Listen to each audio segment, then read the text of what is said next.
Krishna devotees, Dandavat Pranam. Kindly stay with us for a minute. The speaker will be joining now.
Hare Krishna Sundar Shyam Prabhu, Dandavat Pranam Prabhuji. Hare Krishna, Dandavat.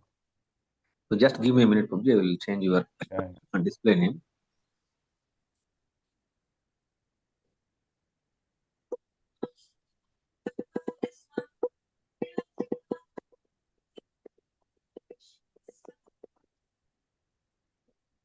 Hare Krishna devotees, Dandavat Pranam. Welcome to Nityam Bhagavata Sevaya. Today we are very fortunate to have the association of Vikray Sundar Shyam Prabhu. We will be sharing the nectar from Srimad Bhagavatam, Canto number 6, chapter number 1, Sloka number 15. Prabhuji, over to you. Prabhuji, Hare Krishna.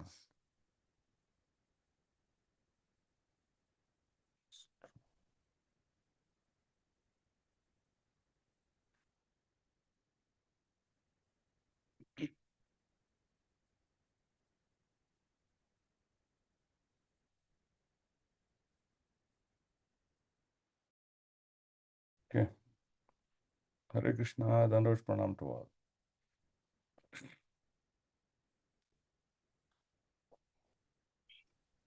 Dandavat Pranam.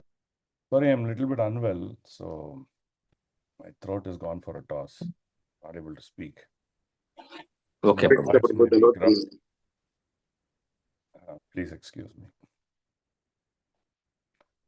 Om Ajnanatimirandasya Jnananjana Shalakaya Chakshurunmilitam Yena Tasmai Shri Gurave Namaha Shri Chaitanya Manobishtam Stapitam Yena Bhutale Swayam Rupa Kadamayam Dadadi Swapadandikam Vandeham Shri Guru Shri Yuta Padakamalam Shri Gurum Vaishnavamscha Shri Rupam Sagrajatam Sakagana Raghunatanvitam Tam Sajivam Sadvaitam Savadutam Parijana Sakitam Krishna Chaitanya Devam Shri Radha Krishna Padam Sakagana Lalita Shri Vishakanvitam He Krishna Karuna Sindhu Dinabandho Jagatpate Gopesha Gopika Kanta Radha Kanta Namostute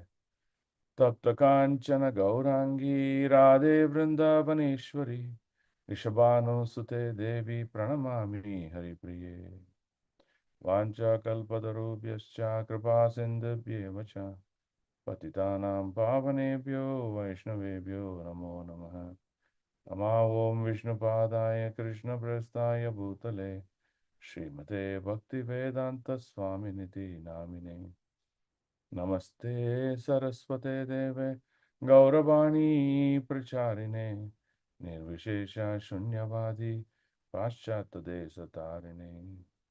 Jai Shri Krishna Chaitanya Prabhu Nityananda Shri Advaita Gadadhara Shivasadi Gaur Bhakta Vrinda. Hare Krishna Krishna Krishna Hare Hare Hare Rama Rama Rama Hare Hare.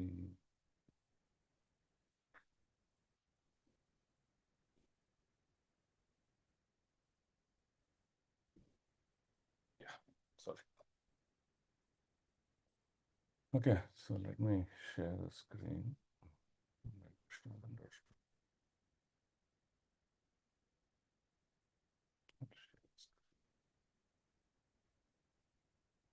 Okay, so let's hear, before we delve into the details of today's class, we'll also understand something about the history of Ajamila, right?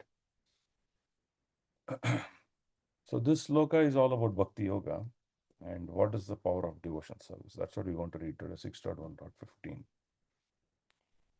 So I'll just give a touch upon Ajamila as a story. You all know it, but I'm just giving you as a point of reference.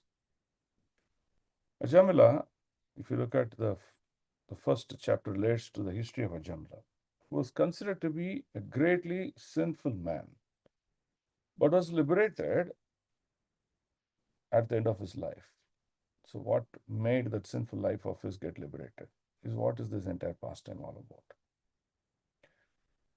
So Ajamila practiced good Brahminical life, practiced all the aspects of devotional life during his brahmacharya system, that is up to the age of 25 or something like that. Then later on, due to bad association, he fell down. But what is the power of devotion service, right? The power of devotion service is it can dilute your sinful reactions at any point in time.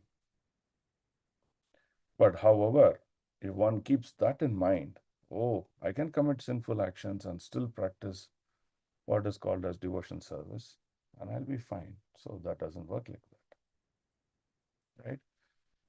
So we perform sinful action because of our ignorance. Ignorance is the cause of a sinful life. For example, someone is committing a sin. Why is he committing sin? Is because he does not know, he is not aware. What is the root cause of the sin? And what are the after effects of that sin? So hence he's committing. He's committing an offense. Why? Because of his ignorance of the subject matter, and not understanding the after effects of that offense. One may see that one is successful in the current life, though he has committed sins and offense. But that's only a speculation in his knowledge, because he is just carrying on with his past karmic reactions. So Srimad Bhagavatam says that unless one is free of sinful actions, you have to follow certain methods of atonement. And there are two parts of performing these atonement methods. One is take up austerity, penance, celibacy, mind control, mystic yoga. Many of these things you can take. Alternatively, one can know about the subject matter of Krishna, and he can practice Krishna consciousness. That means bhakti. Now, what happens when he practices bhakti? With full knowledge of Krishna, all the sinful reactions are neutralized, is one benefit. But the biggest benefit is the tendency to commit further sinful activities goes down. And that's the beauty of Bhakti Yoga. Right? That's what it says. This is the most important paragraph that we want to read as a highlight now. The Bhakti Yoga can completely avoid the tendency for sinful life. That means the root itself is destroyed. Right? So now let's say you have a grown up plant or a tree. You cut the plant, you cut the branches, you cut the trunk. You will see somewhere from the sides of the leftover tree or leftover trunk, again new sprouts will come. And a matter of time, they'll become a tree again. Right? Same thing with the plant. Right? Why? because the root is still existing within the soil. That root is called the tendency for sinful life. So now one needs to understand the problems of sinful life. So Prabhupada gives many examples. He gives the example of taking bath in the Ganges, right? People go to Kumbh Mela to remove their sinful reactions. Yes, Kumbh Mela, going to Manikarna Ghat and performing 3 dips and offering prayers. One can remove the reactions of a sinful life, yes. But again, he's coming back to perform additional sinful activities. Why? Because the tendency is not removed, right? Prabhupada gives example of the taking bath in the Ganges river. Prabhupada gives example of an elephant which goes, takes bath in the river and comes back and then showers the mud back on it, right? So there are 2 aspects that we're talking about. The first aspect is removing the reactions of sinful actions. Second, removing the tendencies. So here, the glories of Bhakti Yoga are being described. The Bhakti Yoga can completely avoid the tendency for sinful life. That is the key. That means a person is going to completely become pure. Other methods are not feasible. Therefore, in Vedic literature concludes that devotion service is the most important than the methods of karma kanda and jnana kanda. Only the path of devotion service is auspicious for everyone. Fruitive activities, speculative knowledge cannot liberate anyone, but devotion service can. That's what you have to understand, right? So it is so potent that one who has fixed his mind at the lotus feet of Krishna, guaranteed not to meet the Yamadutas, the order carriers of Yamaraja, even in dreams. Right? So that's the glories of devotee. So now Krishna never forgets what we do. So Ajamila performed great devotion service while he was a brahmachari. And later on, when he entered the Grastha ashrama, at some point in time he fell. Right? So you can see the power of devotion service. So today's sloka, we're going to focus on this a lot. Okay, so let's go to the sloka. 6.1.5. Now, before reading this sloka, we're going to structure today's class. We're going to have the class in 3 aspects. First is devotion service and its flavors. Many aspects of devotion service, some examples, some stories we'll talk about. Then what are its benefits of performing devotion service? We'll talk about that also. Third, we'll also talk about the topmost devotion service is Shravanam and Smaranam. So if you want to do Shravanam, if you want to do Smaranam, how it will help and where you should hear this from? Can I hear from anyone? Can I hear from a devotee, a junior devotee, senior devotee, or a pure devotee? So there are many facets of this. So we will discuss that part also. And then we'll just try to conclude today. Right? Okay. 6.1.15.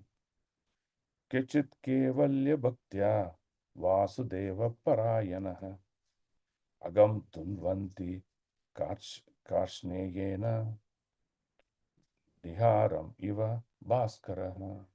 Look at the meaning, very beautiful. Kechit. Kechit means some people. Some people here refers to anyone. Okay, whether he has qualification or not. Okay. Kevalya bhaktya.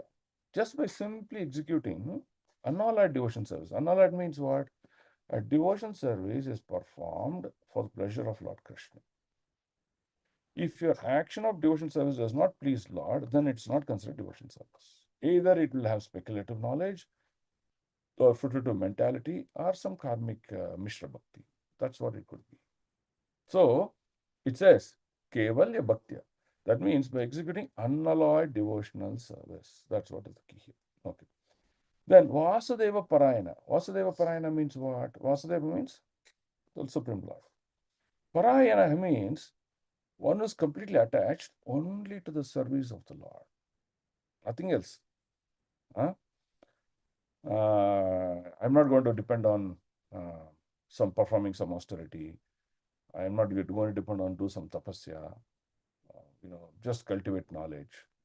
You can do these things, but it should be for the pleasure of Vasudeva. If the pleasure of Vasudeva is not there, then the Vasudeva Parayana does not become true. Okay.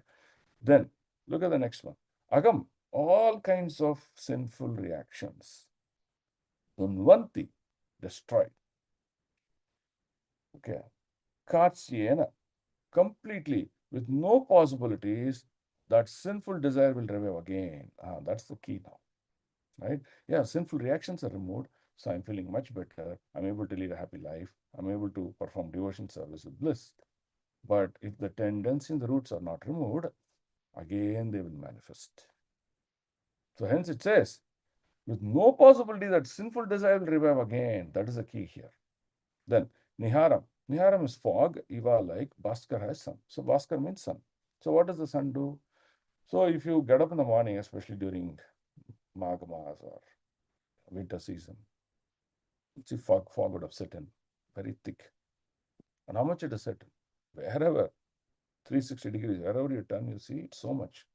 You can't put a fan, you can't do anything to remove the fog. But just by presence of the sun, you see, the fog that gets dissipated. That's the analogy that's given. So here sun refers to Krishna Bhakti, right? By practicing devotion, the fog, which is like the covering by the material consciousness, material desires, all those things are completely removed. So that's the glory of devotion service here. Okay. Now let's read quickly the translation. Only a rare person who has adopted complete unalloyed devotion service to Krishna can uproot weeds of sinful action with no possibility that they will revive. It is only a rare person. Manushyanam sahasresu kaschit. So, it is not possible for everyone to accept it so easily. But if we are able to accept it, it's just clearly the upliftment given to us by Srila Prabhupada. Right? Now, for us, the chance is very clear. Do you want to perform Mishra Bhakti or do you want to perform unalloyed devotion? What does alloy? Alloy means mixture of metals. Right? So when we say 24 karat, it's pure. When I say 18 karat, it's mixture. Maybe gold is mixed with copper or brass or something. So alloy means mixture. Unalloyed means no mixture, pure. So our devotion service must be pure. It should not have any other purposes. What is the only purpose? The only purpose is determined by our constitutional position. What's our constitutional position? Our constitutional position is that I am a servant of Krishna. When I'm a servant of Krishna, all the time I'm a servant of Krishna. And what do? I only perform activities that pleases Lord's senses. When Lord's senses are pleased, my senses are also pleased. So here you see my senses are purified. When my senses are purified, then what happens? My offering to the Lord is also purified. And that becomes pure in devotion service. Sarvopadive nirmuktam tat paratvena nirmalam. Rishikena rishikesha sevanam bhakti uchate. Right? So, devotion service to Krishna can uproot weeds of sinful action with no possibilities that they will revive. That's the beauty. So, we'll see to many slokas how they do. He can do this simply by discharging devotion service, just as the sun can immediately dissipate fog by its rays. Okay, purport. In the previous verse, Sukadeva Goswami gave the example of dried leaves of creepers beneath a bamboo tree, may be completely burned to ashes by fire.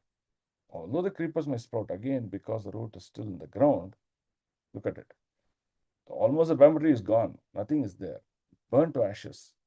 So you will think that, okay, the tree is dead, but because the root is there, it once again sprouts. That's exactly happens to us. Okay?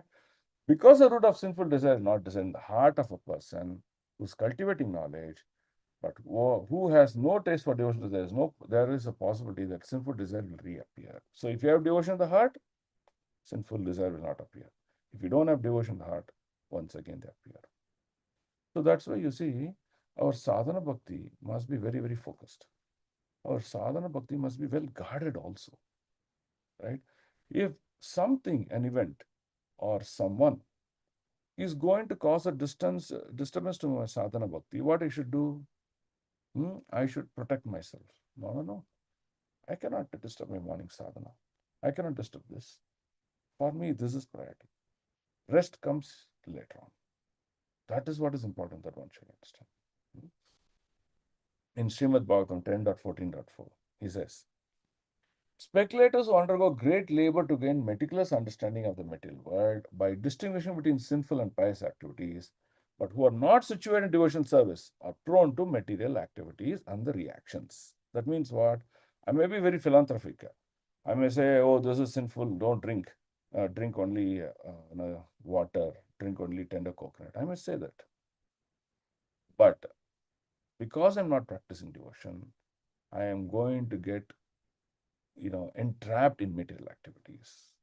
And he says, they may fall down and become implicated in fruitive activities.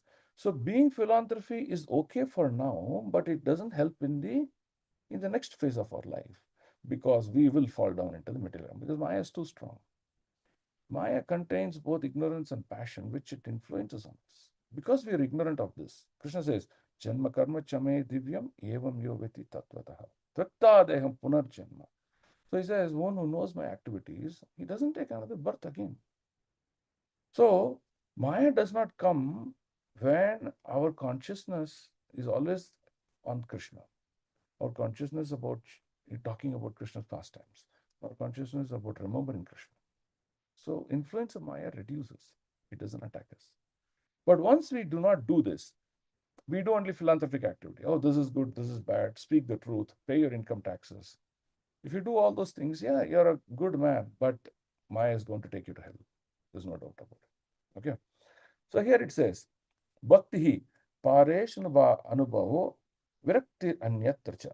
If one is advanced in Krishna conscious, material activities, both sinful and pious, automatically become distasteful to him. See, that's a beauty, right? So this is how Krishna Prabhupada converted hippies to happies. Tendency, that means the one urge in our heart, an urge to, I wanted this, I want to do that. That goes away because the heart is purified. I lose the taste for it, right? That is the test of Krishna conscious. Both pious and impious activities are actually due to ignorance, because a living entity who is an eternal servant of Krishna, rather than serving Krishna, is serving his personal senses. So therefore, the process of Krishna consciousness is reclaim our devotion service. What is reclaim? Reclaim is to get it back. I lost it somewhere. Why I lost it? Because time immemorial I have been associated with Maya, the material energy, and I lost Krishna conscious devotion service. So now I'm reclaiming it back and I'm pushing Maya's back. So this process of bhakti is called Vasudeva Parayana. Okay. So what does Vasudeva Parayana do? When we keep Krishna in the center and we perform devotion service for the pleasure of Krishna, that is called Vasudeva Parayana, where I do not have any other agenda on my personal front. That is perfection. Okay. Now Krishna says, Maharaj Parikshit was a great devotee. The answers of his guru Sukadeva Goswami concerning karma and jnana kunda could not satisfy him. So therefore, Sukadeva Goswami, knowing very well the heart of his disciple, explained the transcendental bliss of devotion service. He says the word kechit. So kechit refers to, someone who takes up, a devotion service. He can become a great Bhagavata, right? But who does not take it up, he cannot. So now you see the number of people who can take up is not an ordinary. It's rare. It's very, very rare. That's why Krishna says, Manushyanam sahasresu kaschid yatati siddhaya. Yatatam api siddhanam kaschin mamviti tatvata. He says, out of many thousands of men, one may endeavor for perfection. But one who's achieved perfection, even that person hardly does not know me in truth. Here, truth means, the truth refers to absolute truth. Absolute truth refers to the truth in totality. So he says, it's impossible to know me. But how he can know me? When I decide to reveal myself to him. When will I decide to reveal to him? When I am, when I'm pleased by his devotion service, that I reveal myself to him. Many examples, right? Prahlad Maharaj is a great example. Krishna revealed by his devotion service. So Rupa came with so much of material vengeance and anger. But his devotion service pleased Krishna, that Krishna revealed the truth to him. Right? So, hence, one has to endeavor to practice pure bhakti. So, Rupa Goswami writes, Anabhilashita Shunyam Jnana Karmadi Anavritam. So, what we should do here, we should perform activities, or we should perform activities in our day-to-day life. That is, doing loving service to Supreme Lord favorably. Anukulyena is favorably. So, what we should do in our life? Activities that are favorable to Krishna consciousness, we should embrace it. Devotees who practice great devotion service to the Lord, we should take their association. So these are all positive activities. Anukulyena. That will enhance my devotional service to Krishna. Anukulyena Krishnanu. What happens? That will make my bhakti uttama bhakti. Right? So it will purify my consciousness. But while I do this, what I should avoid? I should avoid anything that is fruitive in nature. Anything that I will get profit out of it. Anything that is going to speculate. Oh, is this true? Oh, is that true? Is this a correct thing? Checking the Vedic literatures, checking on the purity of devotees, checking on questionability of the acharya. All these things are speculative in nature. This devotion service will never come. Right? So here, Rupa Goswami is mentioning that devotion service can lead to two things. One is called kleshagni shubhata. Okay, what is kleshagni? Which means, in our material life, Prabhupada says that one will froth in his mouth because there's so much of hard labor. And this material desire is so strong. For example, if you see a businessman, he would have earned enough in his life, but he continues to work so hard. 60, 70, 80, 90, frothing in his mouth. So this is called unnecessary labor. Why? Because when we die, we can't even take anything with us. But he's unnecessarily doing it. So the first thing that bhakti does is kleshagni. Kleshagni means remove these unnecessarily material activities and put us into the path of devotion with purity. That's the best thing that Bhakti Yoga does. Then second, what it does is called Moksha Lagutakrit. So what is the Moksha Lagutakrit? So we know generally if you look at yogis and impersonalists, all these things, rather than pleasing Mukunda, they're all into the path to find their own liberation options. Somehow I don't want this birth, death, old age disease. I want to get rid of this. So don't do these things. So I have to find a position where I can secure my sufferings, happiness, and avoid sufferings very easily. So you see, there are different kinds of liberation that they're talking about. Even devotees, many times they're talking about, oh, get rid of this material world, I want liberation. That means, rather than love to Krishna as the topmost, we are negating our difficulties, and that's why we want moksha. So what does moksha Lagutakrit does? Moksha Lagutakrit does that it does not, give us a thought process. I have to go after liberation, mukti. What I should do? I should just keep on performing my duties according to my constitutional position. What is my constitutional position? Jivera Swarupaya Nitya Krishna Das. So, if my constitutional position is to serve Krishna and nothing else, rest Lord will take.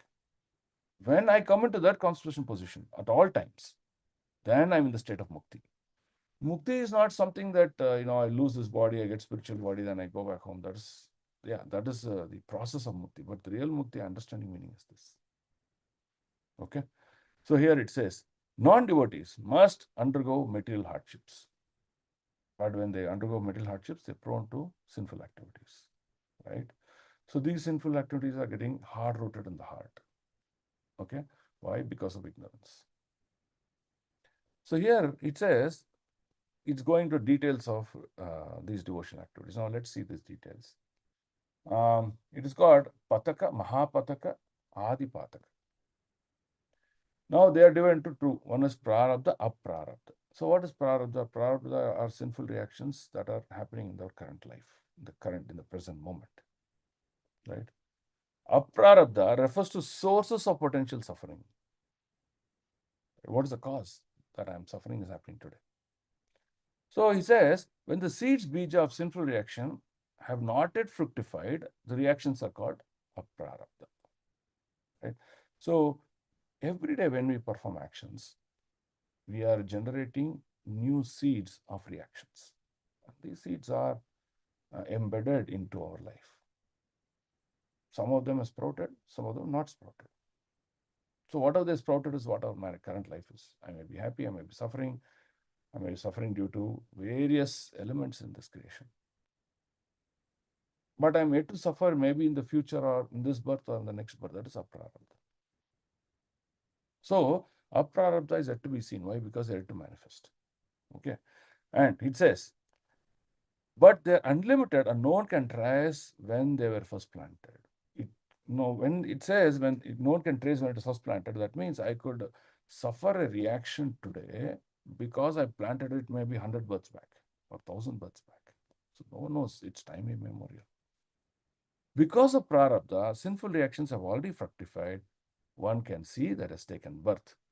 So when we take birth, we get a particular kind of body. The body may be healthy, unhealthy, strong, weak, intelligent, poor, hands and legs deformed, perfect, all sorts of things. So reactions. Being born a particular location, reactions. Being born to a particular family or a parent's lineage, reactions. All are reactions. It has nothing to do with what we are doing, what we are able to determine what we want. Okay. So one takes up to devotion service in all phases of life. Then what is happening is the both prarabdha and aprarabdha, including the bija, the seed, they're vanquished. So that's what Krishna says. That's the power of devotion. Devotion, what does it do? Not only the reactions are taken away, the seeds which are present in the soil with root formation, that also taken away. And there are some seeds, I'm talking about sprouted seeds. There are some seeds which are not yet sprouted. They are present and they will manifest at some point. They are also taken away. Right? So that's the beauty of what Krishna tells Uddhava. What does he say? He says, Yadhagni Susham Mridharchihi Karoti Edamshi Bhasmashat Tata Madvishaya Bhakti Uddhavainamshi Krishna Saha. My dear Uddhava, devotion service and relationship with me is like a blazing fire that can burn to ashes all fuels of sinful activities supplied to it. So, what is a fuel of supply? For example, if I have a car, I have an engine, I have a petrol tank, and there's a fuel supply through a tube. So, now even the tube is cut off. That means no more new sinful activities or reactions can penetrate on my life. That's the power of devotion. Right? Okay. So, Devati. What does Kapila Muni gives instruction to Devati? He says this is a very beautiful instruction. He says, my dear Lord, even if a person is born in a family of dog eaters, but takes up your holy name of chanting, remembers you, and offers obeisances unto you at all points in time, he immediately becomes a Brahman. And he is therefore eligible to perform sacrifices. What is to be said of one who has already seen you directly? Right? So now you see how Prabhupada, on what basis that he brought an ordinary person who's not from a Brahminical background, brought him to the highest perfection stages of devotion. So this is Prabhupada. Right? But contrastingly, you see other sampradayas. One will say, unless you're born a Brahmana, you cannot perform sacrifices, you cannot wear a thread, you can't do this, you can't do that. So you see how Prabhupada is giving the qualification. So one devotee asked Prabhupada, Prabhupada, what qualification do I possess that I'm able to do all these things? He says, you don't have any qualification. I gave you the qualification. This is what Prabhupada did. Okay. Then, in Padma Purana, there's a statement that persons whose heart are always attached to devotion service to Lord Vishnu are immediately released from all reactions of sinful life. Right?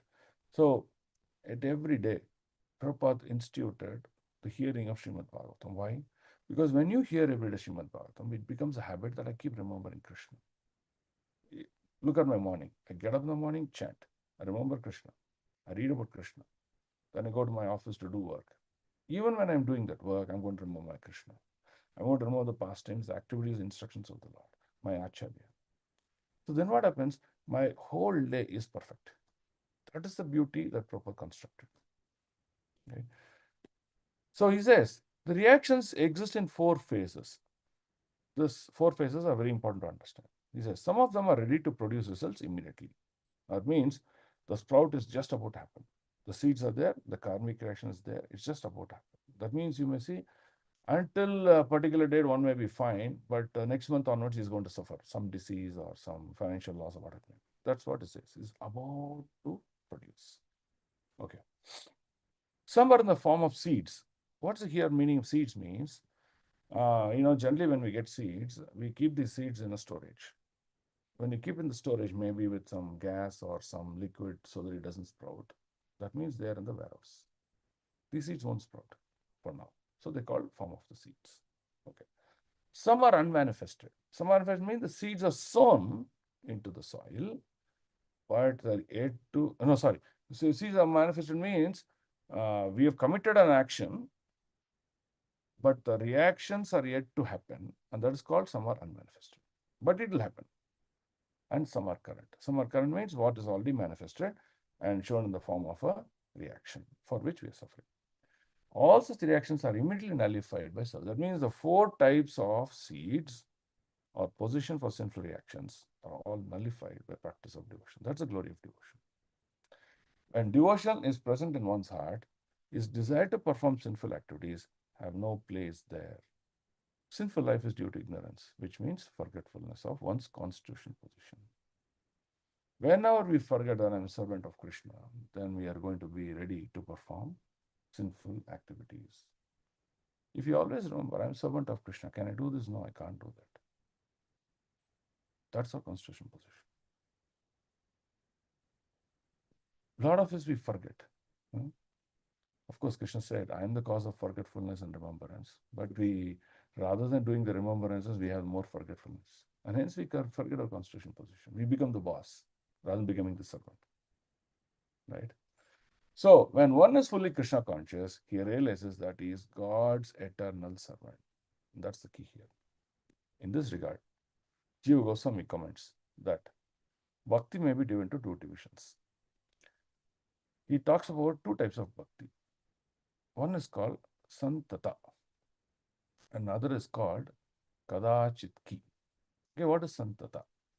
Santata means devotional service is continuous incessantly with faith and love, like Raganuga bhakti. It's always in the heart, always to serve Krishna. It just flows like a Mother Ganges river with so incessantly, that means continuously with great force, with love and faith. That's called santata. Another is called kadachitki. What does this do? It does not continually incessantly, but sometimes awakened. Like us. Suddenly one day we'll feel very highly devotional. I want to do this, I want to do that. Next day, all gone. Where's the enthusiasm? I don't know. We excuse, we postpone our activities. So this is what we do. So this is called like we have marginal energy. What is marginal energy?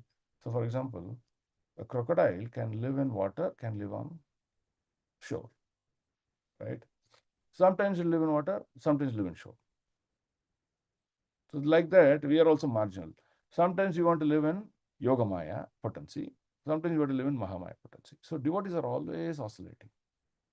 So that's not analite. That's not pure devotion. So this is also called not Nishta Bhakti. Nishta Bhakti means steady state in devotion service. Right? Okay. Now let's go into details. Now this Santata is divided into two categories. Santata means pure devotion. Okay. Now, service performed with slight attachment and spontaneous devotional service. So look at it. There's a slight attachment in our service, and the second type is spontaneous. That means there's a need immediately perform your devotion. Don't even wait. You don't need to be motivated. You don't need to be asked for. You don't need to be, instructed by your guru, but you'll just take it up. That's called spontaneous devotional service. Sometimes what happened, service performance slight attachment means, Prabhu, deity's Mukut Seva is mine. Only I will do. I will not allow others to do. Or Mukut Seva is mine, but I will always take up that service only. I will not do any other service. That's also called slight attachment. Okay. So those are the two things. Now let's talk about this detail. Intermittent devotional service, Kadachit. Okay. Now he's talking about, now first he talked about Santata. Santata has got two types. Now he's talking about the not so pure devotion service, mixed devotees, mixed devotion service. That is Kadachit Ki. It is divided into three types. Okay. That first is called Raga Bhashamayi. Okay. What is the Raga Bhashamayi? Is devotion service in which one is almost attached. Now we are talking about the second type, Kadachit Ki. Kadachit Ki is not pure in devotion service. Okay. So these are, maybe you can call it as people who are little bit, mixed up. Okay. So we're talking about Kadachit Ki. Kadachit Ki, first thing we're talking about is Raga Bhashamayi. So Raga means what? Raga means some sort of attachment, some affection, things like that. Abhasha means some sort of glimpse and reflection, right? You can keep it like that, right? So, one here, what does it mean? Raga Bhashamaya means one has a glimpse of spontaneous, some attachment he has got for the divine. Oh, I like the deities. I want to do this. I want to lit the lamp, something like that. Now, this is generally an intermittent state. An intermittent state means from lower states of devotion service, I would say lower purity of devotion service, to go to the purest form of anala devotion service. This becomes intermittent state. It is an intermittent state, Raga Bhashamayi. So here, our spontaneous love is not fully developed. Okay. But the reflections of that spontaneous is developed. That's why we get attachment. Oh, I'm attached to this. I want to do this. You see many devotees cooking. Whatever happens, they'll come, they'll do that service. They'll go. Okay. So it is the first level of intermittent devotional service. Okay. The next is called Raga Bhasha Shunya Swarupa Bhuta. That means this is the so Raga Bhashamai is a little bit higher. In that, now coming to the next lower level, that is Raga Bhasha Shunya Swarupa Bhuta. Now, what does this mean? This is one type of intermittent service where he will not get any spontaneous love and he will not have attachment also. Okay. So, but I may say, no, I just love Prabhupada. I know that I'm servant of God. So what I will do is, I will not understand Krishna and my relationship in its natural eternal function. That's Swarupa. That Swarupa, you will not exist. But I will do that service just because I have some sort of an emotional or some sort of trigger in my heart, some attraction. Maybe today Janmashtami I will do. Maybe today I see Lord's dress very attractive, I will do. Okay. So here there is faith. There is faith and there is conviction. But that natural spiritual emotion is sort of compromised. Right? So this is the second type, which is called Raga Bhasha. The third type, Abhasha Rupa, a slight glimpse of devotion service. What is slight glimpse of devotion service? That means little bit I have. Okay. So what do you say, like an appearance? So for example, let's say the sky is covered with clouds. And suddenly you see little bit of the sun comes, but does not come directly, but through its intense rays in between the clouds. Right? So that's called little bit glimpse. So that's the kind of devotion service that I have. Right? So you can say ignorance is night. 12 o'clock noon is full sunlight. But dusk is there, no? Twilight. That is, you see, half night, half daytime. And that is a Bhasha. Right? So you can say, some form of devotion service is there. Like that it is. Okay. So Rupa Goswami, he explains these things. And so that's pretty much what is explained in the purport here. So what I've done is I've created a presentation. So let's see if we can go through this presentation. I'll see how much I can cover. Okay. So I have taken some quotes here and there, and I'm going to read this. So there's a nice bhajan we have in Vaishnava songs.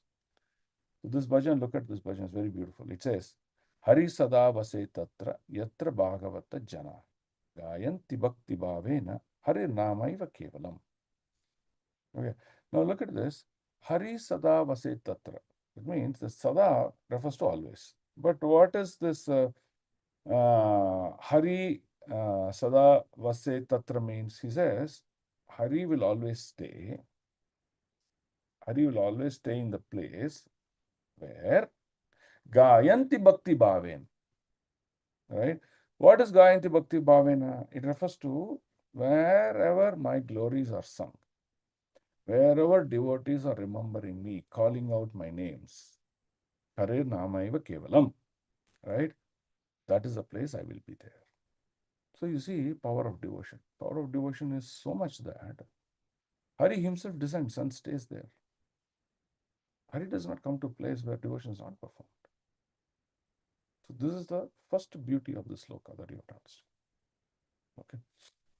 Let's go to the next slide. What is the power of holy name and devotion service?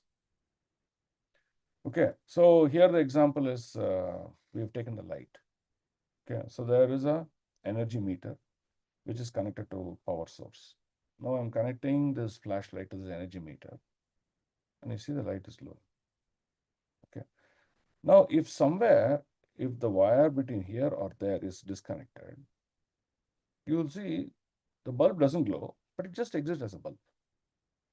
The potency of bulb to glow is present, but the bulb is not glowing. The bulb can glow only when Krishna offers his mercy on this bulb. That's the whole point. So that process of connecting with Krishna is the yoga. When we create that connection to Krishna and serve Krishna, then the bulb glows. We also glow. We glow in our life. We become amazing personalities. So for that, what it says is, the meaning of constitutional position reclaim of these jivas. So what is reclamation? I lost my devotion service because to association of Maya. By practicing of devotion, I'm reclaiming it back, getting it back, taking it back. Right?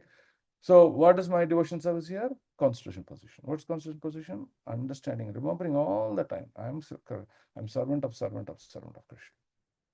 Remembering that all the time. Right? Now what people do? People forget. People don't forget. Don't forget material activities, but they forget Krishna. So they go on going into material activities, and Prabhupada says material existence is like a grinding machine. You know, you've seen grinder, just keeps rotating, grinds, chops, pulverizes. It does all these things. So when we keep getting grinded, we get agitated. And Prabhupada says, if a soul is into state of chanchalam all the time, you know, it says is anti-human existence. It is against the existence of human being. Human beings are supposed to be in state of bliss and happiness. Okay. So Krishna is always helping us, right? He's helping us, our children, everyone. He's helping us to do our activities, but we are not realizing the fact and connecting with them. That's the whole issue.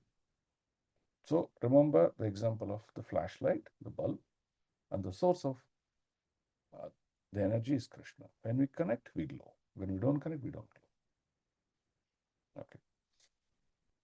Now let's take the example, pastime of Chitraketu Maharaj.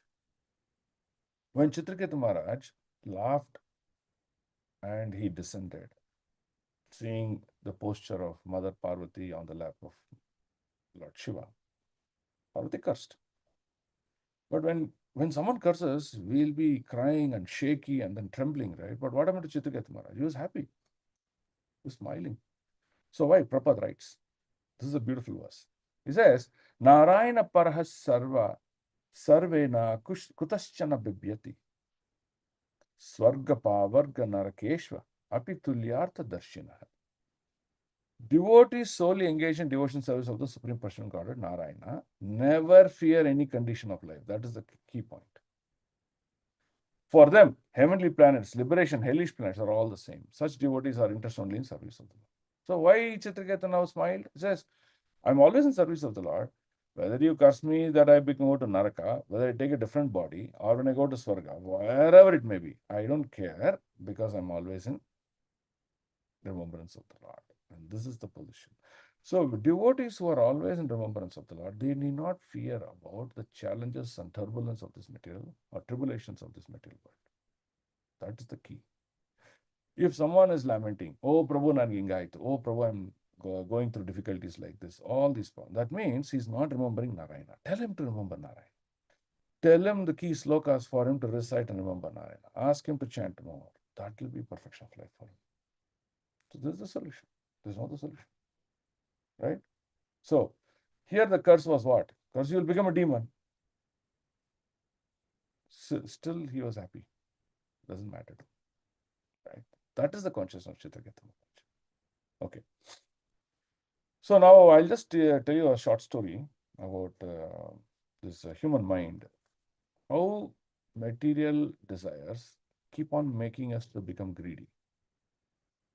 And with that greed, we only attract lust.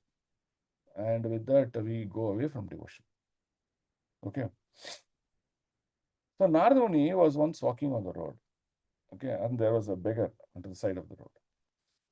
He had a begging bowl. That begging bowl was probably a little bit smaller. It was not a big one. It was a smaller bowl. And he asked Narada Muni, can you help me fill up this bowl? Right? And even though it is small, I'm asking many people, no one is filling it up. They're just putting some coins, it's still not getting filled up. So you please fill up this begging bowl. So now Narada saw, okay, something is coming up. Let's see. So Narada Muni said, what are you doing here? He said, I'm begging. What is the difficulty? It is you're just begging, right? The beggar said, no one can fill up my bowl. Then Narada is asking, your bowl is so small. What is the difficulty? You can easily fill it up, right? The beggar answered, I don't know. I keep begging for years and years together. So many people keep putting coins and food and things like that, but still the bowl is not getting filled up. Then Narada thought, okay, maybe I will send you to Kubera. Right? Kubera, no? He is the cashier for Lakshmi ji. He is the owner of the chest of the entire wealth. He said, okay, I'll write a letter to you, letter to Kubera and give it to you. Hand out this letter and Kubera will do the neef. So this beggar went to the place where all the yakshas are there. And Kubera was there. So he told Kubera, I have a letter from Narada Muni. Please, I want to hand it over to you. He gave the letter and Narada Muni saw the letter. Sorry, Kubera saw the letter. He said, oh, I'm supposed to fill up your bowl. Good. Then he called his assistants. Come on, get something to fill up the bowl. This beggar has come here and we have a recommendation. So they bring something, maybe some jewels, gold coins, silverware, whatever it may be, and put into the bowl. It was not filled up. They did that 2-3 iterations, it's not filled up. So then Kubera told, no, you take this beggar inside, take him directly to our chest. Okay. In the chest, in front of the chest only, put everything and fill up the bowl. So it will be filled up. So then the beggar smilingly went inside. The yakshas took him. They opened the big chest and they started filling up the bowl.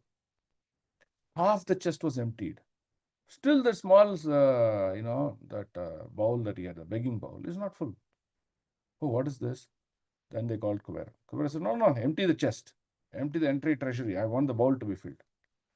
So the entire treasury was emptied. And then they tried to fill the bowl. And to the surprise, they saw the bowl is not full. So then the Kubera is asking, what the hell is this? What's happening? Then he took the bowl, the begging bowl, and turned it to see if there's a hole or anything. Then he saw this bowl is nothing but a human skull. Okay. So Narada Muni is concluding that this human skull represents unlimited desires. That desires cannot be fulfilled. Even Yaksha Kuvera's treasury failed to fulfill the desire of the human skull. So what does devotion do? Devotion stops. practice of devotion reduces the expectation, erases the qualities of greed and lust and all those things, and puts them one in the moksha lagutakrit path. Right? So that's the power of devotion. Right? Okay. So we are close to 8:10. We'll try to wrap up by 8:15 as much as possible. So here Kechit. So Kechit means anyone for that matter. Okay. He sees the skull, Mataji. It is the skull of the human being. Helps you? Okay. So what does a skull of human being has? It has unlimited desires. That's why the treasury of yakshas could also not fill the skull. Okay. So simply by devotion service onto Vasudeva, one can remove all the sins of his reaction. So what are your steps of devotion service? Prahlad Maharaj speaks very nicely. What does he say?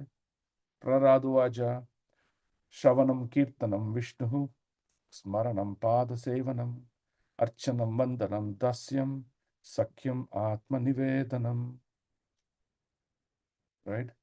So that's what he said. He said, you can take up any process of this devotion service that pleases Vasudeva, and you see your life is completely taken care of. Right? Okay. Chaitanya Mahaprabhu. Chaitanya Mahaprabhu, he was talking with Ramananda Rai. You know, the entire conversation between Chaitanya Mahaprabhu and Ramananda Rai is all about Shravana. How much you hear.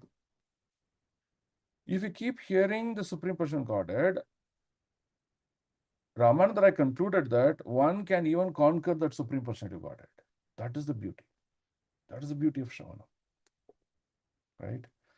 So, Krishna says that Krishna Prema is very rare. I can't offer to anyone because when I give Krishna Prema to someone, I have to also surrender myself to that person. He conquers me, so I will not make it. It's very rare. But Ramananda Rai tells that, no. Krishna may not give it to you, but by keep hearing Krishna, that smaranam all the time, you can even conquer him. That's what he says. He says, Jnane prayasam udapasya. One should not try to speculate and understand the truth, but rather hear it from a bona fide devotee. Tadvidi pranipatena pariprashnena sevaya. In 3.6.10, look at this. Smaran vishvasrajamisho Vignapatim Adokshajaha Virajam Atapatsvena Tejasaisham Vivittaye. The Supreme Lord is a super soul of all demigods entrusted with task of constructing this cosmic manifestation. Being thus prayed, he thought of himself and thus manifested the gigantic form for their understanding. Now, all these things are referred in the Shastras as Shruti Mantras. It is clearly written, Dharmam tu Shakshat Bhavat Pranitam. Everything came from the mouth of the Lord.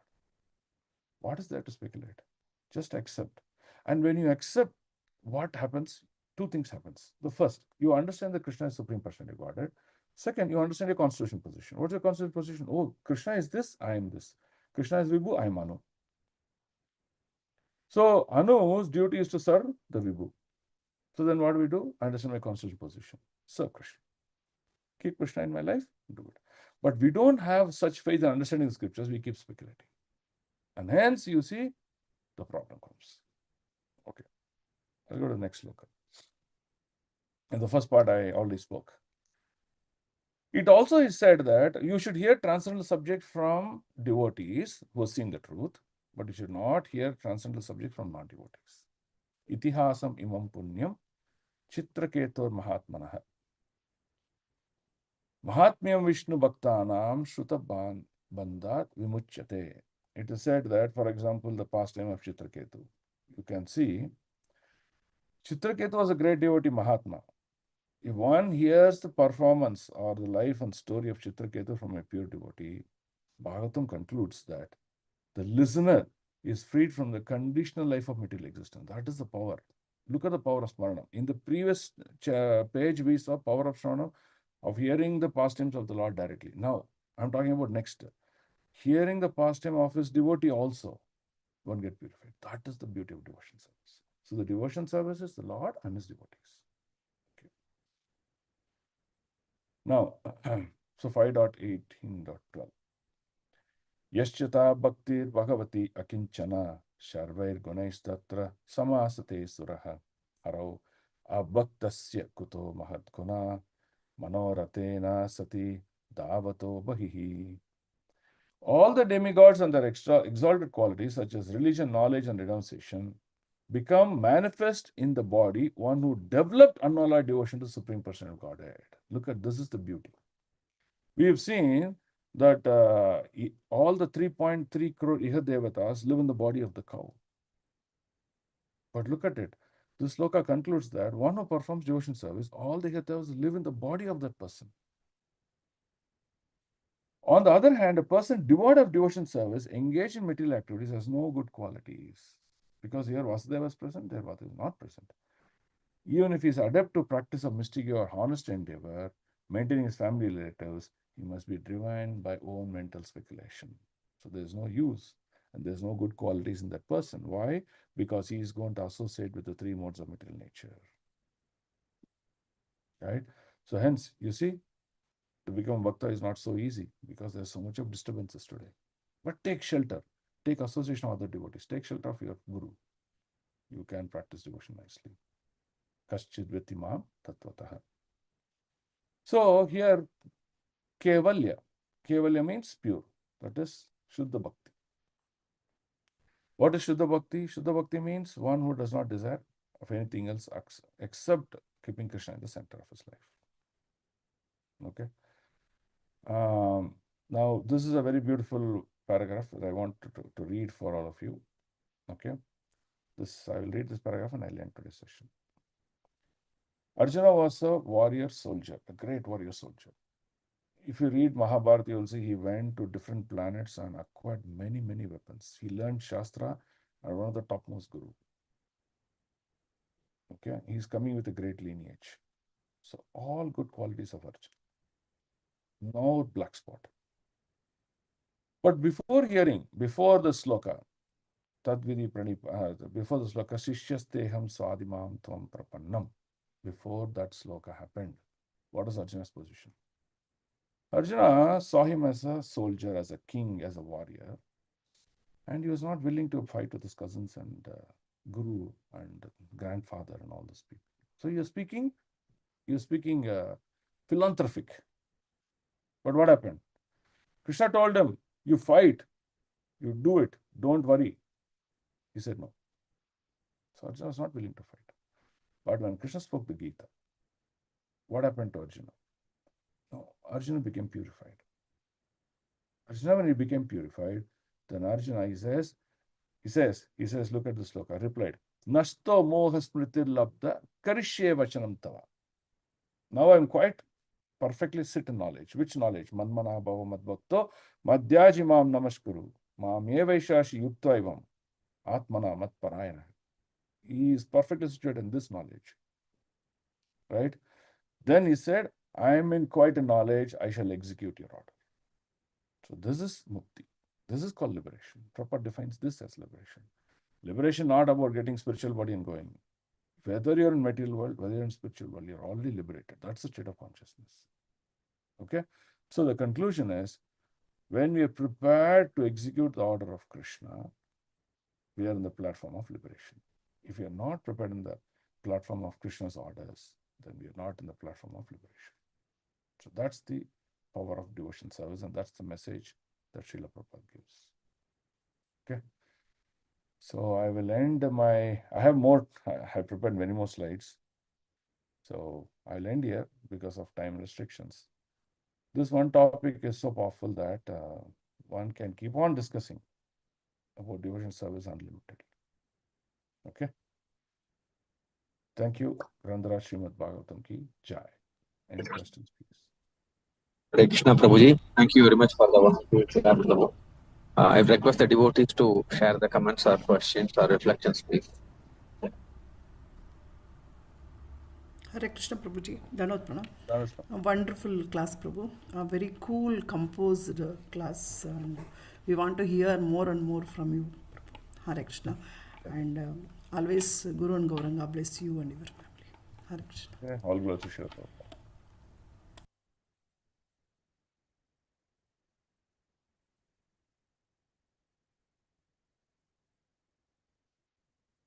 Any other questions? No questions, no thought. Any other comments or questions from the devotees? The story was wonderful, Prabhu. Yeah, The yeah. beggar and Narada Muni story. Yeah, I liked the story very much. Skull. That Chitraketu become Vrishtasura, no, Prabhu? Yes, Putrasura.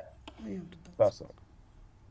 And Vritasura also, he was a devotee. Even though he Yes. was like a demonic body, he was a devotee, right? Yeah. And he got liberated. That's the beauty.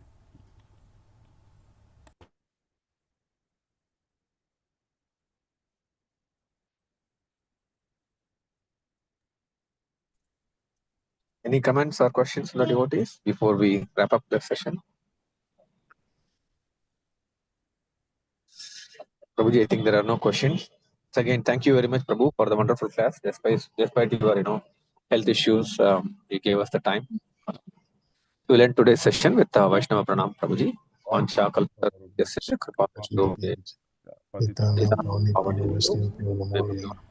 Ananta Koti Koti Vaishnava. Vishnu Vrinda ki jai, Srila Prabhupada Srila ki Prabhupada. ki jai. Om Tat Sat. Hare Krishna. Thank you, Hare Prabhuji. Hare Krishna, Dandavad Hare Pranam. Krishna, Dandavat Dandavad Pranam, Pranam, Prabhu. Prabhuji. Hare Krishna. Krishna Prabhuji, Dandavad Pranam. Krishna Prabhuji, Hare Dandavad Krishna, Pranam. Dandavad Pranam Prabhu. Hare Krishna Prabhu Dandavat. Hare Krishna. Hare Krishna Prabhuji, Dandavat Pranam. Hare Krishna. Thank you, devotees. We will end the Zoom session. Thank you, Prabhuji.